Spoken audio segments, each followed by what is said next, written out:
So, ako po, dumaan ako sa madaming pinagdaan ng problema, madrama. Kaya, sabi ko, gusto ko nang may gawin na maganda, malibang. Parang malibang ako kasi kailangan ko yun dahil para sa naglulog sa akin kami mag-ina, para mabigbig ko din yung kaligayahan sa kanya, sa anak ko. So sabi ko, tsaka, so syempre, ang pinakamagagawa ko lang, di ba nag-showtime din ako, magpatawa ng magpasaya, habang ako rin sumasaya dahil masaya lahat. So, yun lang po yung gusto ko. Tapos nung nangyari na offer sa akin to, kung gusto ko daw mag-audition, sabi ko, maganda to kasi matagal din ako hindi nag-full blast sa showbiz. Kumbaga, kung may commercial, sulpot-sulpot lang. Halos 10 taon po ganun ng career ko dahil nagpamilya ako. So, sabi ko, ngayon, 8 na rin siya, medyo independent na rin siya. Sabi ko, pwede ko nang mag-full time din ako sa career ko. So, first time ko lang ginawa yun. Sakto naman, sabi ko, maganda to kasi training. Dahil, syempre, di na ako sanay mag-high heels, mag-perform, kumanta sa ilaw. Alam mo yung ang dami kong kailangan balikan.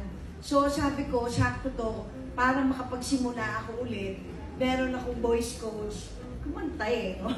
Nag-perform ako. Pero yun nga po, so sa Greenest naman ako, natanggap naman ako, kaya ginawa ko to. Yun po yung dahilan kung ba't ako para maging masaya ako. Pero totoo naman na nagkaroon po akong bagong pamilya dito po sa ABS-CBN, kaya maraming salamat sa inyo. At saka parang first show din yata ako ito talaga na sa kanila na ganito.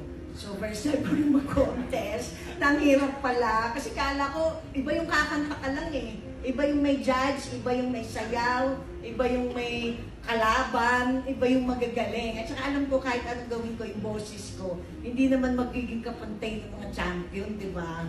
Pero manda sila.